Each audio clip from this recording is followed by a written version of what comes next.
We begin our discussion of tax shelters with a discussion of IRAs, individual retirement accounts. Probably the one that you have the easiest access to, because unlike other types of tax shelters we're going to discuss, this is not connected to your employer's benefits system. As long as you have income, you usually can contribute to an IRA. So let's jump right into it, and I'll give you the basics of an individual retirement account, an IRA.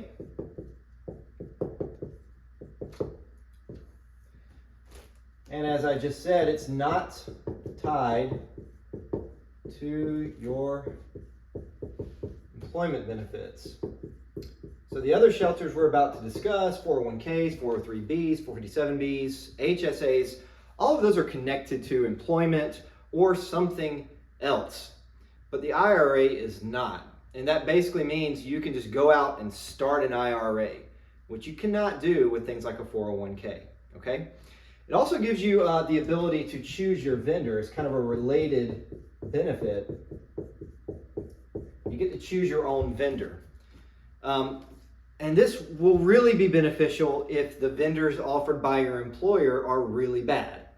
So let's say you work for a business that offers a 401k, but when you check the offerings within the 401k, what you see is high expense ratios, front-end load fees, just a lot of junky investments. With an IRA, that should never be a problem because you can choose where your IRA is held. You can just walk down to your local bank and say, I'd like to open an IRA, and they'll probably talk you through it. I would not recommend that though, because they're usually going to have bad investment options. So instead, you want to go choose one of those trusted vendors. The same suggestions I gave before for brokerage accounts, I'm going to say it again. Fidelity, Schwab, Vanguard would be three that I would recommend. I'm sure there are other plenty good ones, but those are the ones that I trust, and those are the ones that have been around for quite a while. And so since you can choose your own vendor, you can also choose your specific investments that you want to invest in.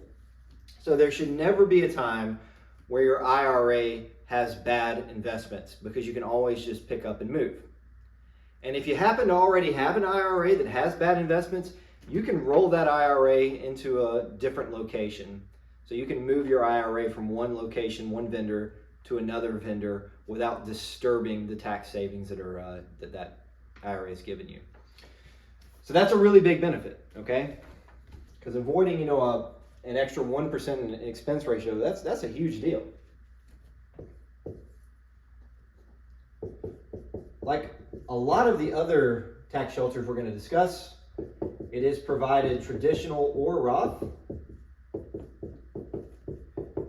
And hopefully you remember the difference between traditional and Roth investments. When you put money into a traditional account, that avoids current day taxes. When you put money into a Roth account, it doesn't impact today's taxes at all, but that money will never get taxed again. So you can choose, would you rather avoid taxes now, or would you rather avoid taxes later? That being said, the Roth IRA has a special provision that makes it much more attractive to most investors. So even though it's offered traditional or Roth, it's very likely that you're going to have a Roth IRA. And that's why we're going to spend most of the time in this video discussing the Roth version of the individual retirement account. In 2024, there is a $7,000 limit. If you're watching this video in a future year, just go and check on my website, freefinancebook.com, and I'll update it with any changes. But a $7,000 limit in 2024, that is relatively low compared to most of the other tax shelters. If you're 50 or over, they do have what's called a catch-up provision, which means you can contribute up to $8,000. And a lot of the tax shelters have special provisions like that to give you the chance to save extra money right before retirement. Hopefully this isn't important to you because you'll be saving enough when you're young that you don't really need those catch-up provisions later in life. You get a lot more bang for your buck when you save early, right? I mean, when you save $5,000 at age 25, that gives you so many years for that money to grow. When you save $5,000 at age 55, there's not as much time for that to grow. So my mentality always has been, I'm going to try to invest as much as I can when I'm young. And then as I get older, I'm going to spend money instead of trying to save a lot of it, okay? Because you get a lot more out of saving and investing the more years you have that money to grow, the greater the N in the future value calculation. Now, not everybody can contribute to an IRA, and the simplest thing that can keep you from being eligible is that you don't have any earned income.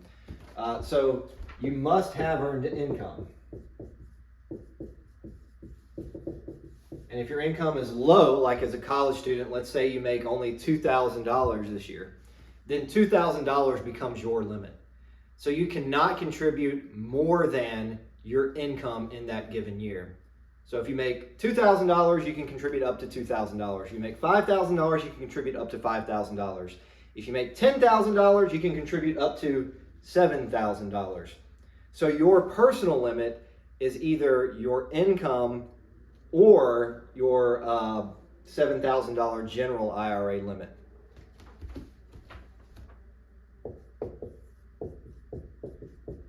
Another nice benefit of IRAs is you can contribute up to April 15th of the following year.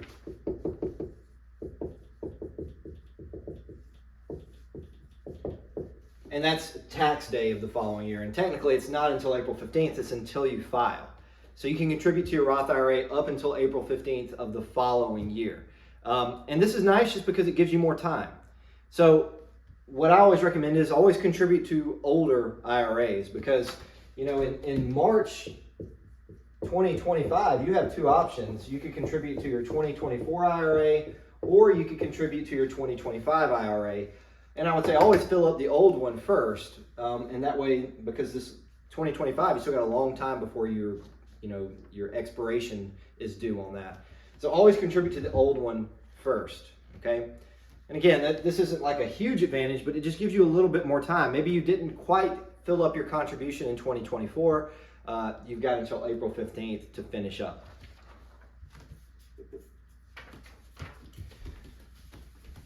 So, the Roth IRA is the better plan for most people, and that's why I'm going to spend most of my time discussing it. I would say if you're making good financial choices, you will 100% have a Roth IRA, and you'll probably want to start one pretty soon. In fact, this is one of the things you can do the earliest in this class, is to start making contributions to your Roth IRA. All you need is income. If you have income, you can put money into a Roth IRA. Traditional IRAs, I would say there's a good chance you go your entire life without using one. So I'm going to focus mainly on Roth IRAs. So again, I'm just going to kind of list off some features of the Roth IRA.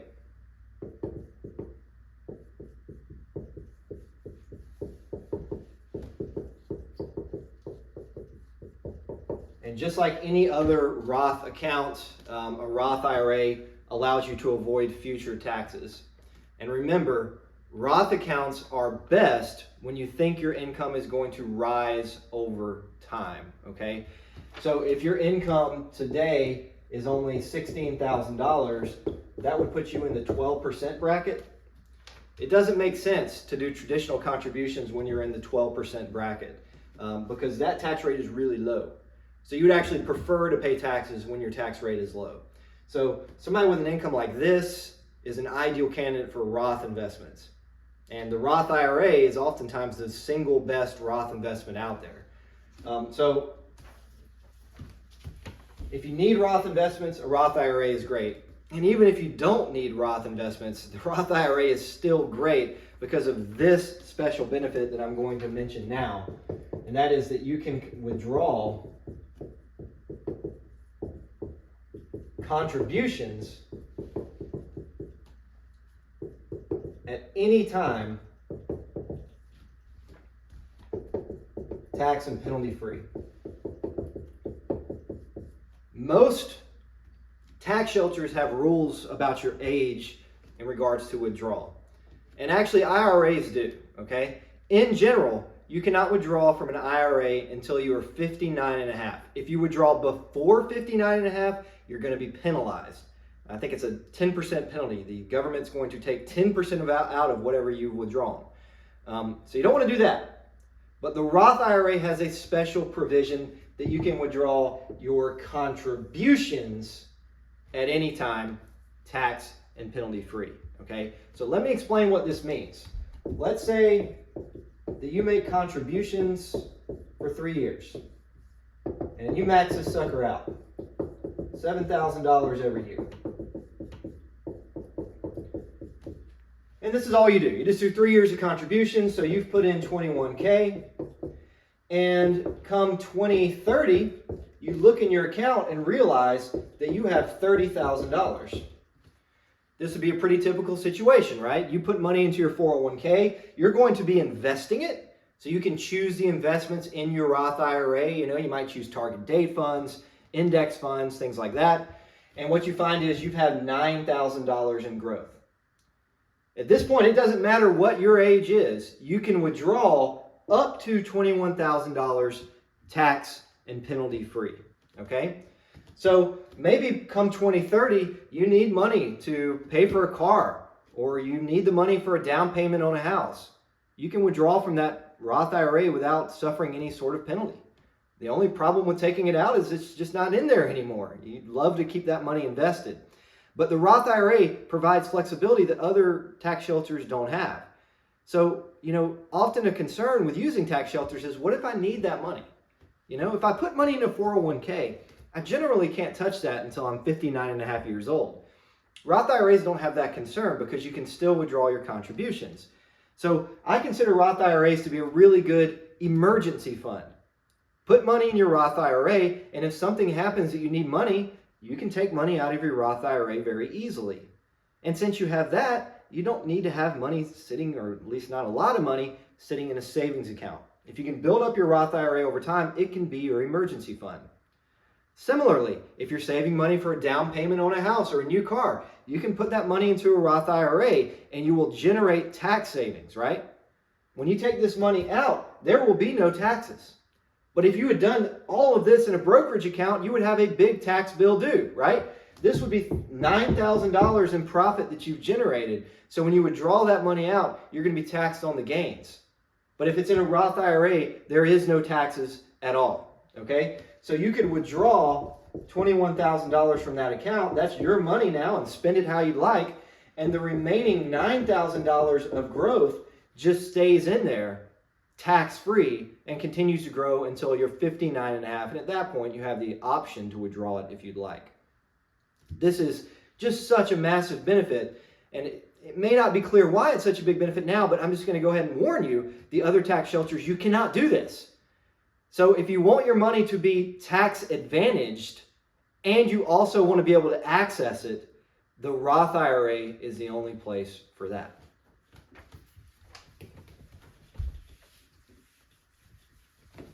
In addition, the Roth IRA has no RMDs. Other Roth accounts also have this same value nowadays. This just changed last year.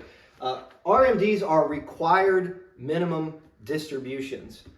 Once you hit a certain age, that age has been changing lately, but it might be 73, 74, 75. Once you hit a certain age, the government starts requiring you to take money out of your account. And that can be a problem because you don't want to take the money out. Roth IRAs do not have that distinction. You are allowed to leave the money in there as long as you want. And that's great because if you want to take some of that money from your Roth IRA and leave it to, your kids or grandkids after you die, you can leave that Roth IRA intact, and it's a great way to transfer money on to future generations.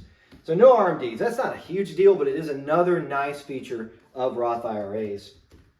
So just to kind of summarize what we talked about here, the big thing is you can withdraw contributions. So, that's what I hope you take away from this. You can withdraw your contributions. You can choose your specific investments, which again is a really good thing, especially if you work for a firm that offers very bad investment options within their tax shelters. So you can withdraw your contributions. You can choose your investments. It's great for emergency funds. You've probably heard of emergency funds before. The idea there is just you need cash available in case something bad happens. For me, my Roth IRA is my emergency fund. I don't have a lot of money in a checking account. If I have, $20,000 in roof damage, I can just withdraw money from my Roth IRA. And when I do that, I don't incur any taxes or anything. And that allows me to keep as much money as I possibly can invested all the time. So it's great for emergency funds. It's great for down payments on a house. And so it gives you flexibility that tax shelters otherwise don't provide. Really good plan. So if you have income, you know, you're a college student maybe, and you have income, you can start your Roth IRA today. And that would be a really good plan, because when you're young, your tax liability is really low. And so it makes sense to do Roth accounts. So great time to do Roth accounts. You need money invested, put it into a Roth IRA. I would do that before using a brokerage account in most circumstances. Now, I do want to mention the traditional IRA.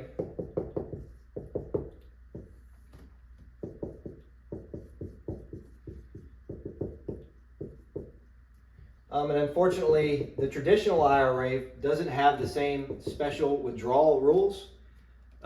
And the limit for contributions to traditional and Roth IRAs is a total of $7,000. Okay, so you can't put $7,000 in your Roth IRA and $7,000 in your traditional IRA. It's a $7,000 maximum combined. Okay, so the thing about the traditional IRA is it's a good investment plan. But the problem is the Roth IRA is so good that you're probably going to want to use the Roth IRA. And since you're using the Roth IRA, there's no money left over to use for the traditional IRA, right? If you put $7,000 in your Roth IRA, you cannot make any traditional IRA contributions this year. So it's a perfectly good account. It just doesn't have the special rules that the Roth IRA does. That being said, though, it does again have the really big advantage of being able to choose your investments. So if you work for a company that offers a really crappy 401k, you know, lots of bad options, and you want to avoid taxes today, then you might decide to put money into your traditional IRA. So there's a possibility that you do that at some point in your life. It's just way more likely that the Roth IRA is going to appeal to you because of that special withdrawal contributions provision that it has. I'll also make note of something called a rollover IRA. Now, a rollover IRA is really just an IRA, but there's another special ability that IRAs provide to investors. So as an example, let's say that you have $200,000 in a 401k, and you have all of that money invested in a mutual fund that has an expense ratio of 1.3%. That's horrific, right? That's a really bad expense ratio.